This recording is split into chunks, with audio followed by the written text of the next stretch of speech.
That's exactly typical of him and his 14-year-old mentality. Everything that's gone wrong on the immigration front in Canada is 100% attributable to Justin Trudeau and his pack of demented minions. Wow, did Pierre Poilievre ever destroy the mainstream narrative today in an epic speech that he gave a little bit earlier that without a doubt just secured my vote for Pierre Poilievre. And it's something that a lot of people do not research enough, and it's something that they don't talk about enough. And that seems to be one of the biggest faults of the left. You know, it's funny, if you're ever arguing with people who are left-leaning, they'll always demand, give me your sources. What are your sources? I need links. Where's the data? Prove it to me. And you don't really hear that from people who are conservative leaning. And I think that has a lot to do with our brains. Conservatives, especially in today's day and age, are people who have started to feel like something was wrong because the Liberal Party, it goes off of this whole basis of being compassionate and kind. And we all want that. However, they've gone too far, clearly. And conservatives are the people who noticed that and started to reject it and then started to do their own research into it to get to the conclusions that they now have, versus a lot of people on the left who seem to be completely okay with just accepting whatever cherry-picked data it is that fits the narrative of the party and not researching into anything. Rather, they want you to tell them what to think. Something I've long said, you know, how the left, more than anything, and the damage caused by Justin Trudeau and the Democrats in America is so much deeper than policies, because policies can be reversed and fixed. It may take time, but they can be fixed. But the damage that they have done to the brains of their supporters and our youth is something that you may not ever be able to reverse. I'm Jasmine Lane. This is Over Opinionated. And if you like deep dives, new perspectives, and a lot of things to make you think, be sure to hit that subscribe button. You can like the video as well and comment your thoughts down below. Thank you. Jeremy from CTV News. Your party continues to lead public opinion polls. If you form government, how quickly would you meet NATO's defense spending target of 2%? That's a good question. First of all, let's all acknowledge that I will be inheriting a dumpster fire of a budget. The national debt has been doubled. The deficit is raging out of control. We know last year's deficit was at least 20% bigger than Trudeau claimed. The Prime Minister won't even tell us what this year's deficit is after having asked him all of those times. Our economic growth is collapsing. Per capita GDP dropped for 6 quarters in a row. I'm not saying this to dodge your question. I'm just telling you what the mess I'm going to be inheriting, because we have to fund our military out of the money that we have. What I have said so far is that I will be cutting foreign aid, but taking money away from dictators, terrorists, and global bureaucracies. I do have a future video planned where I'm really digging into foreign aid, but that right there pretty well single-handedly secured my vote for Pierre Poilievre, because foreign aid is one of those things where when I was younger and not as well educated, I didn't look into things. It sounds nice, right? We want to be helpful. We're kind people. And if we can help, of course we want to. But as you get older and as you start researching, you kind of realize that that money doesn't really do anything good for anybody. It's not helping the people of those countries, and it certainly is not helping us as well. It's a fantasy to think that you can go and give billions of dollars to countries who hate us, who oppress women.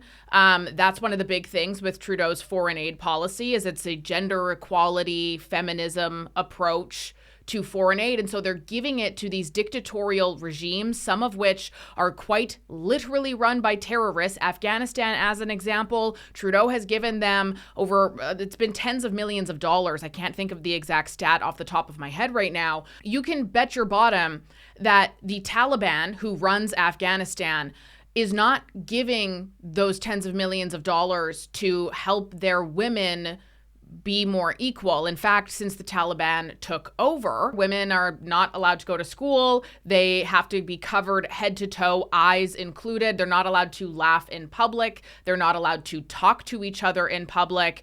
It's completely oppressive. Yet the government has funded them millions of dollars to help their women. Where do you think that money's going? Because it's not going to help the women. And, you know, we even have Trudeau just a few weeks ago announcing all of this money going to Africa to help African children. Well, what about our children? What about our children who are hungry, who are dropping out of school, who are getting addicted to narcotics that are now so easily accessible? And there has been plenty of video footage of people getting safe supply and reselling it to people who appear to very much look underage. What about our kids who are beyond traumatized after having to spend several nights inside of a woman's shelter, as an example, because the person who is attacking their mother has been let out on bail again? I've spent plenty of time in women's shelters growing up. It's not something I'm very public about, but I can tell you for sure that leaves a lasting mark on a child. The trauma and experiences that you have growing up in that type of an unstable environment, it does damage big time.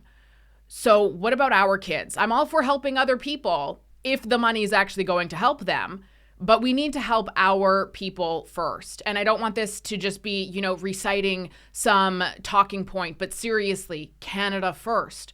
You can do anything you want. If we have extra money to give, which we don't, all of those extra dollars that are being given are just increasing our deficit.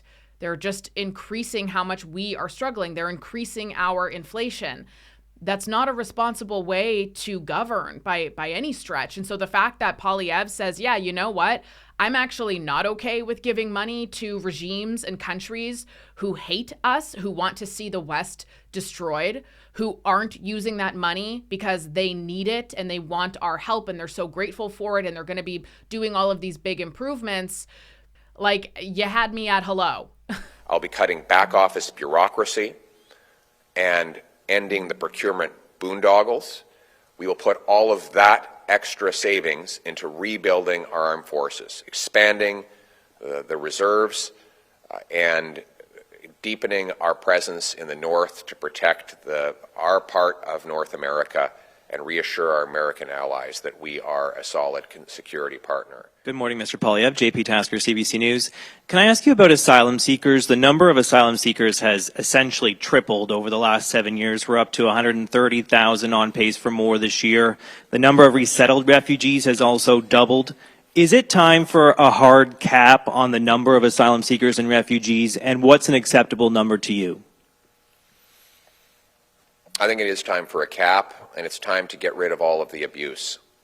One of the problems we have now is that Trudeau got rid of the visa requirement for Mexico and basically allowed thousands of people to come here who are not refugees, who are ultimately rejected as refugees, but only after many years of us paying their bills and funding their legal cases and paying for the bureaucracy of treating their case.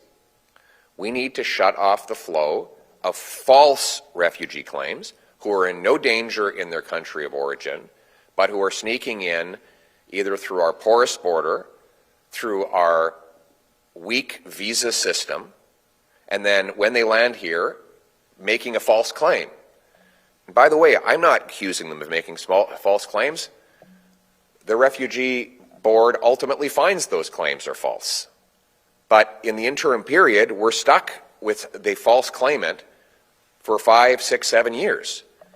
And this is putting enormous strain on our housing market, our healthcare system, and our job market, where our Canadian jobs are being taken by black market, under-the-table workers that take cash and ultimately deprive our people of jobs. Now, I have real refugees. I love real refugees. Our country was built in large part by real refugees who were genuinely fleeing danger, like my wife. But I have no time for people who lie to come into our country, and that is the problem we have to cut off. And on that note, we talked about this last week where there were over 14,000, and I'm sure the number is far greater now, but 14,000 temporary students or international students who, after being told that they had to leave when their visa was up, which will be December, there's over 7,000 of them who are supposed to be leaving in December, all went and applied for refugee status. What? And they're saying, oh, well, we did that because we want to stay in Canada, and Justin Trudeau told us that we could stay in Canada, and now he changed his mind and said that we can't. And it's like, you're not a refugee, though, buddy. So how cruel and awful is that for you to be so selfish and entitled that you're going to put your name inside of a hat to the tune of 14,000 of people that they have to go and investigate and interview and look into now, only to see that, oh, that's actually a false claim and you don't qualify. Meanwhile, there's a very real person who does qualify that has a legitimate claim who is now put on the back burner because of you putting in that application when you do not qualify and you know that you don't. And when we do, we can get back to the normal levels of refugee counts that we had before Justin Trudeau, the numbers that we can absorb, care for, and employ. And that's what we will do when I'm Prime Minister. Thank you. Next question. Good morning. Najuda Melissa, Canadian Press. On the issue of what you would cut and what you would fund, what do you say to Canadians who are currently receiving dental coverage through the Canada Dental Care Plan? Can they expect to continue receiving coverage if a Conservative government forms? Well, right now we have a lot of promises from Justin Trudeau. The biggest winner so far has been Sun Life, the insurance company that got the contract to deliver this. Justin Trudeau is making a lot of very big promises, but on all of those promises he's failing to deliver. So we're carefully looking to find out what numbers are true. We're not going to regurgitate government numbers that prove always to be false later on. I think it's unfortunate that so many in the media simply regurgitate government talking points rather than actually doing the serious analysis. I mean, you guys all reported that the carbon tax was going to make people better off, and then what did we find out from the parliamentary budget officer? That 100% of middle-class Canadians are worse off from the carbon tax. 60% of the population will pay more than they get back. But if we had simply believed the talking points from the government that the media regurgitated, we would have been fooled like all of you. So am I going to just take Justin Trudeau's word for it on these promises? No, I'm not. I'm going to look at the numbers and see what he's actually delivering and then act in the interest of all Canadians. And that right there, my friend, is what I like to call a mic drop, because it is so true. It is so true that there are far too many people out there who don't take the time to do the research. They don't take the time to look into sources that maybe they don't like, maybe even sources they don't think are credible because they don't like them. But it is so valuable to research the things that you don't like on top of the things that you do, because it is in that you are most likely going to be able to find a common ground somewhere in the middle and the most rational takeaway, on top of then being able to understand the opposition and why people are feeling a certain way. But so many people have, to put it blankly, just gotten so lazy, and they don't want to do the work. They just want people to tell them what to do because they don't have time. They're busy, they're stressed, they're exhausted from how angry everything has become online. But let me tell you, the truth will set you free. And getting to the bottom of the truth is not as simple as reading a headline or a cherry-picked data point. I mean, carbon tax as an example, the Trudeau government is still saying that 8 out of 10 families get back more money than they give, when that is not true. But they still say it, and they know that that's not true. They know that that number doesn't factor in all of the other costs associated with the carbon tax. They know that, but they keep saying it because they want you to believe it, which is why it is on you to take responsibility for your own life, to educate yourself. And sometimes you might come across things that you agree with, which you didn't expect to, or that surprise you because they are completely different than what you thought they were going to be. That is it for me today. It's Over Opinionated with Jasmine Lane. Subscribe to the channel, like the video, comment your thoughts down below. We'll continue this discussion down there, and I will talk to you tomorrow.